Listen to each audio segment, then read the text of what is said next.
Kami ni Beverly nga iya kong ninang. So nangutan ako sa Ginoo unsay akong i-message karon nga kagabihon. So giistorya na ako ayang igsoon, giistorya ko si Pastor Rat. So mao ni siya ang message karon. Ang life verse ni Beverly. So wala ko sa pila ka gabi base na message na ni. So kinsa may nakabalo sa iyang life verse. May premyo. Candy. So bago na ako isulti ang pulong sa Ginoo, manindog sa ta mga itaog tabang gikan sa Ginoo. Thank you Lord sa opportunity nga makasaysay ko sa imong pulong. Pinaagi sa kinabuhi ni anak Beverly. Thank you ni ini nga kagabi yon Lord.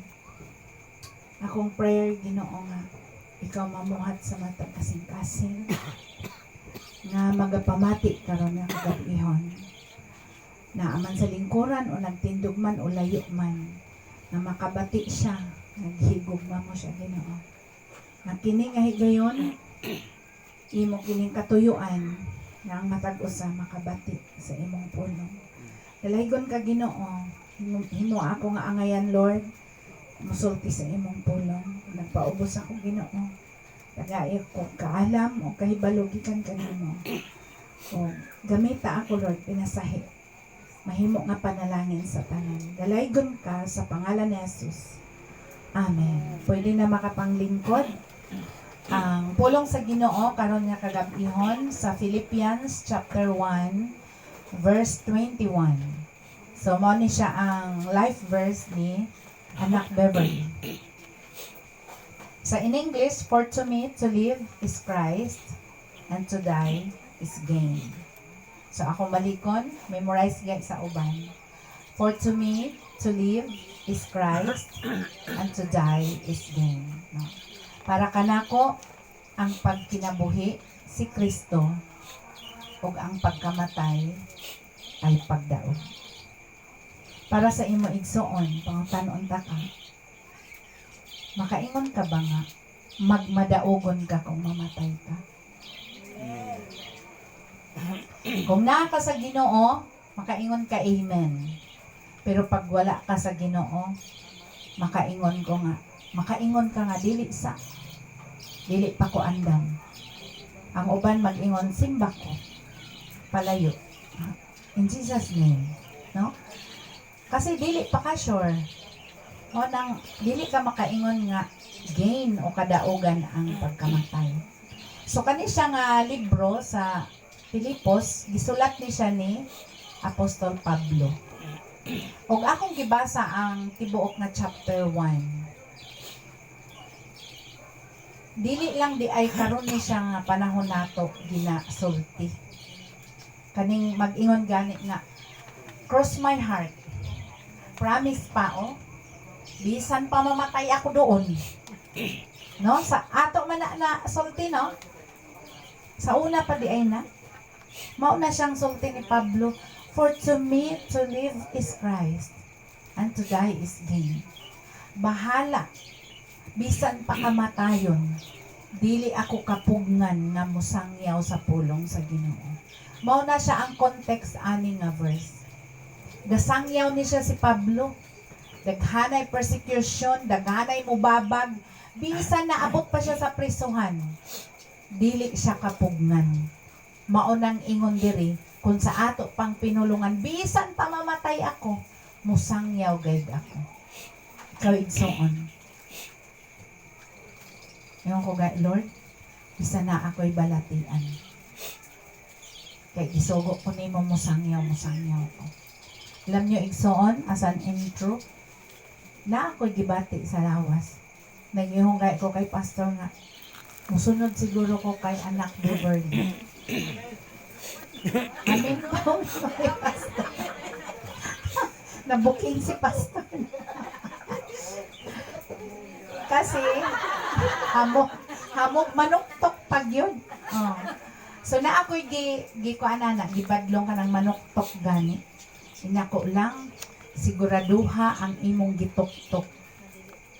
Kay kung basin mo abli dili ka andam nga mosulod. Di ba? So igsoon manuktok gani ka siguraduha nga langit ng imong gitok-tok. Kay basin impyerno na dili na ra bagay pwede mo atras. So, mo na siya na ako'y gibati sa lawas.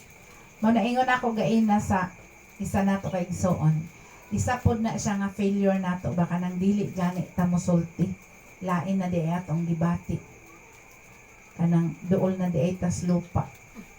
Atong gibati. So, mosulti ta. Kanang galisod ko ginhawag apo nga pod ko. Uso siguro na nga sakit ron, no? So, pero ingon ni Pablo, for to me to live is Christ, and to die is gain. Bisan ikamatay na ako. Total ginansya man kung mamatay ko. Ikaw ba igsoon, ginansyado kung mamatay? Amen. Basin logi ka ha? Wa ka nag-invest og tarong. So si Pablo dili kapugngan, gapadayon siya pagmensahe. Hangtong ning abot siya ani nga verse. So, impression sa Ginoo sa ako nga, Lord, unsaon man ni siya nga verse? 5 ni siya kabahin sa una nga puntos. Then, ang summary, nahimo nga 2. So, dito ta sa 5, nahon nato. For to me. Diha ta sa for to me. Para sa imo, igsoon. Asa man kapaingon. Kung kuhaon na ang kinabuhi nga gipahulam sa imo.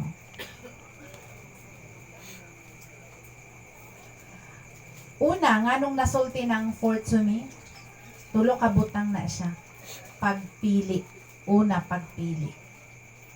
Sa may imong pilion, langit o impyerno? Ay, ingon, na may purgatorio baya daw. Dito lang ko. Wala igsoon. Duha lang ang destinasyon nga giingon sa Ginoo. So, karon nga higayon, niya ka kay gituyo na sa Ginoo, gidala ka diri. Para makabati ka nga mo desisyon ka karon nga gabi. Mo pili ka sa langit ba ka o sa impyerno? Ingon dayon, na pilosopo mo ingon nga, ay adto na ko bahala na kung mamatay, adto na ko kung mamatay na ko. Wala na'y mabuhat ang tao kung mamatay na. Bisan unsaon pa na ni Moron. Wala na'y mahimo nga pagpili kay patay na siya. Pag mamatay na, naanay destinasyon paingnan. So igsoon kung niya kakaron, ayaw pagahia o ayaw pagtamuni ang imong dalunggan. Pamati.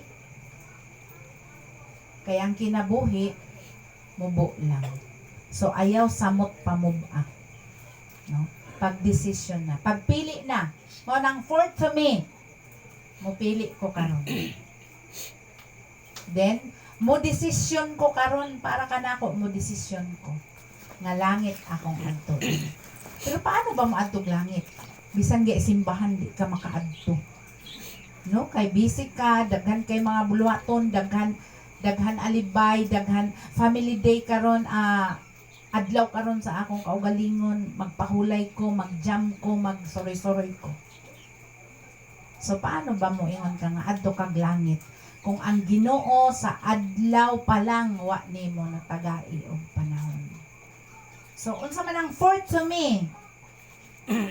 Conclusion na siya, no? Maunang yun ni, wa nay lain. Mauna siya kay Pablo, wala nay lain sa dihang nakigmit ang Ginoo sa iyang kinabuhi. Iyang gidawat, nagpagamit siya, ug wala nay lain nagamit sa iyang kinabuhi. Ang Ginoo lang yun. Moingon ka, therefore I conclude, maunag yun ni, wala nay lain pa. Na ba'y mausab kung conclusion na? Dili na, di ba? Firm gayon na siya nga decision. So, igsoon, for to me, para sa imo, asa man kapaingon. Siguraduha nga langit imong atuan. Ayaw pag-ingon nga, ay di man ko buutan. Ay si pastor lang siguro kay buutan. ang pagkabuutan o ang pagka maayon laki dili na makadala sa langit. Ang makadala sa imo sa langit, John 14:6. Ingon si Jesus, I am the way, the truth, and the life. No one comes to the Father but by me. Si Jesus lang igsoon. Dili ang simbahan, dili ang imong pagkabuutan, dili ang pagkarelihiyoso. Si Jesus lang ngayon. Pakigrelasyon sa Ginoo. Amen. Dawata siya. Kay ang iyang saad, langit imong paadtuan. Dili ang tao ang nagsaad, si Jesus yun. Sunod, to live. For to me, tapos na ka nagpili, nagdesisyon, nag-conclude na ka. So, para sa imo, to live. Sa imong pagkinabuhi, igsoon. Ikaw lang ang makasusi unsa ba ang imong kinabuhi. Giunsa ba nimo ang imong kinabuhi nga gihatag sa Ginoo? Nagkinabuhi ba kita nga angay o uyon sa iyang kabubuton? O nagkinabuhi ta uyon sa atong gusto? Nagkinabuhi ta uso sa kalibutan? No? Kay kung dili daw ta mo sabay sa uso, killjoy ka. Dili nakain kay wala ka nakisabay. Pero igsoon diya sa Ginoo, ang imong kinabuhi hangtod na akay kinabuhi, ang tag-iya ana igsoon way lain kundili ang Ginoo. So hangtod kung naapatay kinabuhi, Ginoo ang atong pasidunggan. To live, nganong nabuhi man ka para muhatag og kahimayaan sa Ginoo. Nganong nabuhi man ta para mag-atiman sa atong kinabuhi o atong lawas. Basin gipasagdaan po ni nato, wala nato giatiman. O basin giatiman lang ang gawas, pero ang sulod, wala. Kay wala ka nakigrelasyon sa Ginoo. Nganong nabuhi man ka para mahigugma. Kay ingon sa 1 Corinthians, kung walay gugma, walay pulos ang tanan. Mupili lang ko kinsa akong higugmaon. Nganong nabuhi man ta, live as if this is your last. No? Pag kinabuhi nga, una-una nga karon na lang kakutom. So unsay buhaton nimo kung naa na kay taning, di ba buhaton nimo ang tanan nga makapalipay sa tag-iya sa imong kinabuhi. So dapat nagay kanta nga kanang With All I Am. Jesus, I believe in you. Jesus, I belong to you. You're the reason that I live, the reason that I sing. With all I am. Ikaw ang rason, Ginoo, ang nabuhit ko. Ikaw ang rason nga nung ning awit ko. Sa kinabuhi ni anak Beverly, no, dili mawala ang kanta. Kantahon gani unta na ko iyang favorite na kanta. Pero basin dili matapos, mensahe na lang. So walay lain rason nga nung nabuhi ta, ang Ginoo lang. Ikatulo is Christ. No? For to me, to live is Christ. Napabaylain igsoon kundili ang Ginoo. Sa kinabuhi ni Pablo, sa dihang nakaila siya sa Ginoo, wala na lain iyang gikinabuhi. Walay lain iyang gisangyaw kundili si Kristo. Dili iyang kaugalingon, dili kung kinsa siya, kundili si Kristo. Si Kristo nga iyang manluluwas, si Kristo nga iyang Ginoo, si Kristo nga iyang master, si Kristo nga iyang rewarder. Someday igsoon, moatubang kita tanan sa Ginoo. Pero ambot lang kung kita tanan makadawat og reward. No? Gadipindi na siya sa atong binuhatan. So ikaw igsoon, kinsa ang rason nganong nagpakabuhi ka niini nga kalibutan? Ang ato bang pamilya, Atong uyab, maayo man na. Atong bana, atong mga anak, okay man na. Pero samtang nagakinabuhi kita diri sa kalibutan, dapat ang Ginoo ang rason nganong niata. For to me to live is Christ is a great investment. No? Anang for to me to live is Christ. Dako na siya nga investment. Di ba? Pag naagani ka tong sikat sa kaayo nga ni investment tong miagi, katong kapa, di ba? Daghan nagprenda og katigayunan. Daghan na maligya og kabaw. Daghan ng utang. Kay triple times 4 times 5. Oh. Nainganyo, daghan na inganyo. So sa dihang na close, dili siya maayo nga investment. Kay daghan na lugi. Ang uban, okay. Nakabawi. Pero kadaghanan na lugi. Naapoy investment nga. Kanang kaluwagan. No? Negosyo man iti. Maayo man niya. Pag-abot sa panahon, di na paris ang bahin, so lugi gihapon ka. Ang pinakanindot nga investment igsoon, kanang langit ang atong paadtuan. Unya ang nagsaad ang Ginoo. So, dili pa late ang panahon nga mag-invest ka karon. For to me to live is Christ. Ingon pa, kaning farmer, no? Di gyud wa ang kuan.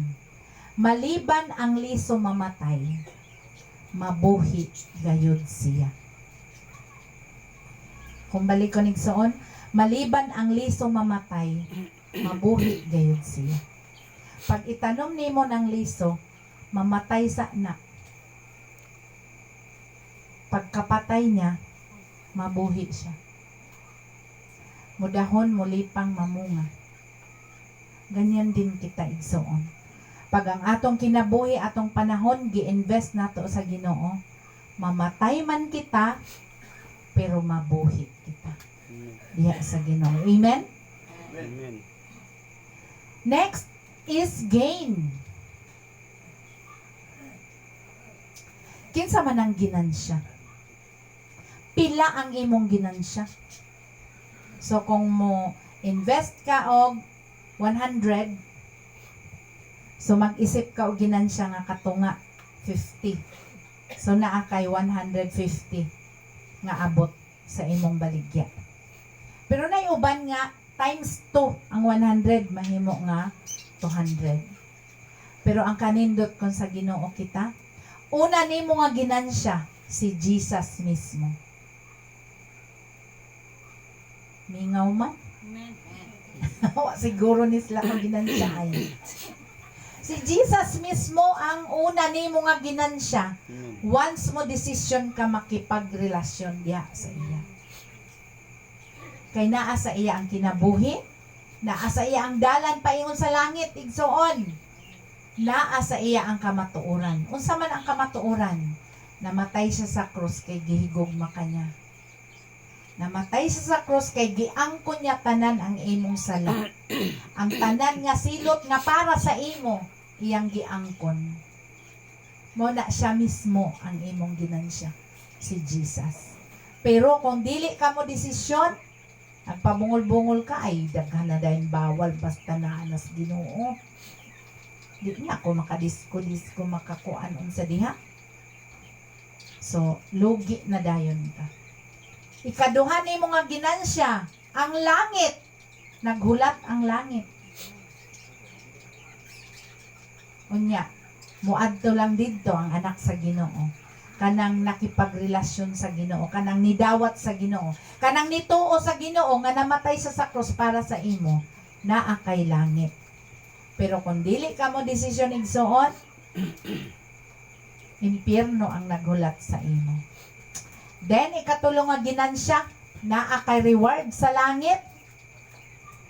O basin tigpalakpak lang ta, at least na sa langit. Ingon nila, wala sa impyerno. Sa business term, kanang gain, gitawag na siya sa Greek word nga kerdos. Means profit. Death is not a loss, but a profit. No? Ang kamatayon dili kawalan, pero ginansya. Moingon siguro ka nga, sa kanang speaker no nga moingon nga ang kamatayon ginansya. Ginansya igsoon kay pagmata nimo langit imong paadtuan. So, tapos na tanong. 5 na to. For to me, to live is Christ. And to die. Wala na to na isgutan ang die. Is gain. No? So, in summary, duha ang panlantaw panguna-una pag kinabuhi ni Pablo ani. Duha lang. To live is Christ, to die is gain. No? Kung magkinabuhi ka diha kang Kristo, mamatay ka nga ginansyado.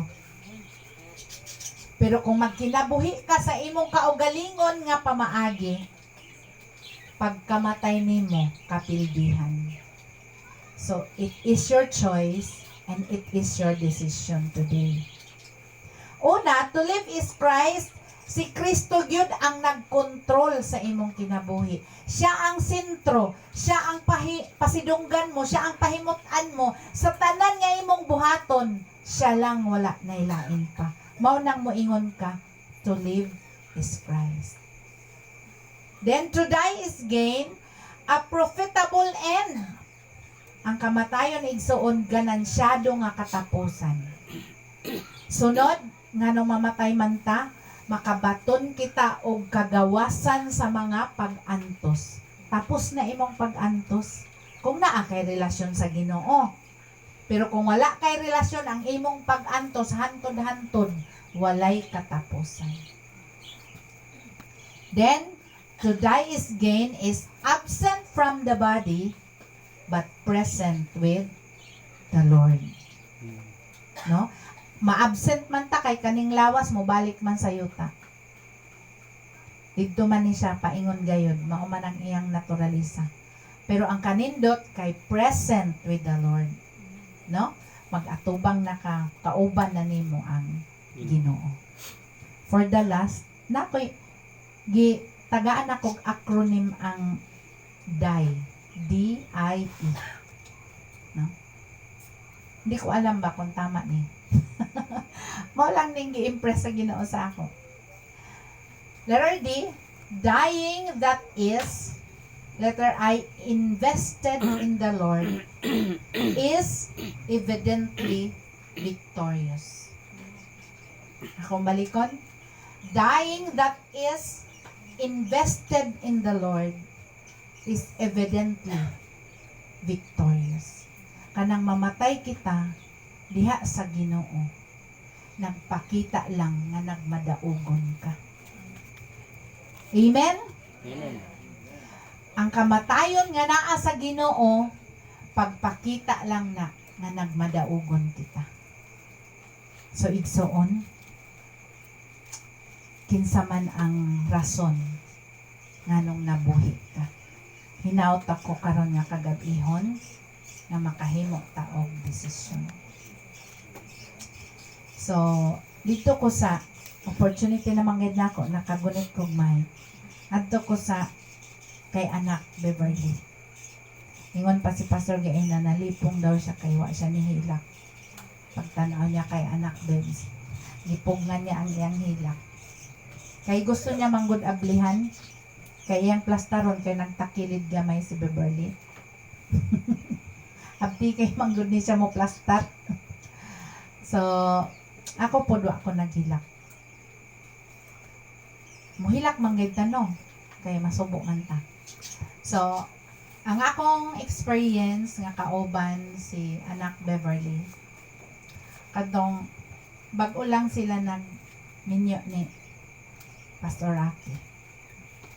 Nangayo siya og advice sa ako kanang personal og heart-to-heart advice about sa kita nga babae kita nga asawa. Ambot daghan man ninang diri. Nagduol na nangay advice sa inyo ingon ana. Sa ako gyud nag-adto siya mahabo. Kanang pagsulti nga rangkahan gani walay lipod-lipod. About sa kinabuhi sa mag-asawa o sa bana. So nalipay ko, naghilak ko nga nalipay ko kay iyon ako nga sa kadaghan nimo ninang nak ako lagi imong napili. Ingon pod siya nga wa pod ko kabalo ninang nganong ikaw ang gusto nako makaistorya. So sunod nga kuana mo kanang banding kanang kami lang gyud ha. Nag-prayer ride ang pastors wives. So naa kami stopover adto nga kanang nindot nga view ba ning subida mi sa may buntod kami ra po doon nagpicture dito no selfie so daghani nagpost og picture about sa iya ina ko nganong ako wa man hanapon sa nako murag naa gyud may picture so naa gyud nakita nako no then next nga banding namo is kanang naay fellowship naay overnight panagsama na siya makaapil pero ako murag permanente ko uban-uban isa no ako'y labot uban-uban kanang magbaon gani mag-ingon ng gayday na sila duha dili kami mabalaka kung wala kami baon kay naa kami ninang og ninong nga apilan mi og baon o sa nagyud mi baon kutsara na ibaon plato apilan gyud namo sila kay mao naman ilang kuan nga naa kami ninang og ninong nga magbaon og daghan dili kami magutom so mao na siya ang last nga kuan present lang nga nagbanding kami is nag-adto sila sa church anniversary sila ang pinakaulahi nga bisita. Kauban si Pastor Jomar, si Sister Marivi. Then, nagkaon na no. Diba kita kung mo-apil tag mga fellowship, tapos kaon, uli naman no. Pero wala sila ni uli. Niabot sila hantod sa pangapi. Oh. Dumduma kung sa oras ng mga pi. Gikan sa odto, maniod to ba kay anniversary? Niabot sila sa oras sa pangapi. Buti pa sabot, hapit na mong ngit-ngit no. Nangapi pa sila kay nagkanta, nag-concert tanan dito. Pero never gave siya nakasulting nga naa siya gibati sa lawas. Gi-approach ko na siya. Istorya na pero wala din siya nagsulti. So mo na siya ang akong nadumduman nga banding namo ni anak Benz. Then ang ako masulti sa iyang kinabuhi bisan magkainon sa no magpagamit gyud sa Ginoo. Kay naa na siya sa ospital. Nanawag pa siya nga, kumusta diha sa church? Ang mga kuan ingon ana, nga andam na ba, na plaster na ba, kay hapit na ra ba ang annual? Oh. So, mandi ay to siya nga oras, paulit na siya sa Ginoo. So, mo na siya nga, kita mga igsoon, wadon na nato nang manluod-luod ta. Kundili, isentro nato atong pag-alagad sa atong buhi nga Dios. Kung ikaw ni akaron, wala pa ka nakigrelasyon sa Ginoo, panahon na nga mo desisyon, dawata ang Ginoo sa imong kinabuhi. Kay wala ka kabalo, unya, ugma, sunod adlaw, paulion na ka. Kuhaon na ang kinabuhi diya sa imo. So, right time karon nga mo desisyon nga makigrelasyon ka sa Ginoo. Lord, thank you niini nga kagabihon. Salamat sa imong pulong, for to me to live is Christ and to die is gain. Mamatay man kami, Lord, dako among ginansya. Kay diha kami padulong sa imo. Dalaygon ka niini nga kagabihon. Salamat sa kinabuhi ni anak Beverly. Masakitan man kami, Lord. Mahilak man kami, maguol man kami. Pero nasaid kami nga, kauban mo na siya karon. Dalaygon ka kaayo, Ginoo. Mamuhat ka, Ginoo, sa among mga amiga, amigo nga ni akaron. Naot ko, Ginoo, nga dili masayang ang panahon nga niya sila og nakapamati sa imong pulong. Thank you, Ginoo. Ikaw maga-comfort sa Canizares family, sa Celis family kay Pastor Rocky, Ginoo. Ihatag kaniya, Lord, ang special nga message ani nga panghitabo sa inyong kinabuhi. Kami, Lord, maka-comfort man kami pero sa dali lang. Pero ikaw, Ginoo, sa tanan nga panahon, sa tanan oras, maka-comfort ka, Ginoo, sa kasing-kasing nga gamasubo. Dalaygon ka, kanimo lang ang kahimayaan ng kadungganan sa pangalan ni Jesus. Amen. Dalaygon kayo, Ginoo, sa